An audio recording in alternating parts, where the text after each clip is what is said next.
kogo kwande.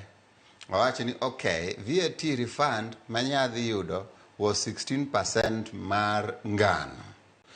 But ingeni sani koro japiny ong'eyo ni makosa ok en an, makosa en mar sirikal. Koro an bende kadhi medo kamed 16% mar ngano chakende.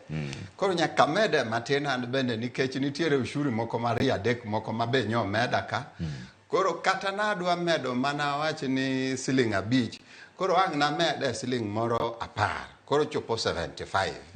To nikeche ushuru moko mbe nyo meda ka mang'eny to onge refund mayudo kuom sirikal. Gima winjore malong'o jaduong' FCPA ni bech makati medore. Rate to pod one unsure nikech ka bed ni en VAT macha, at least that one we are sure ni en 16%. Gisani we are not sure.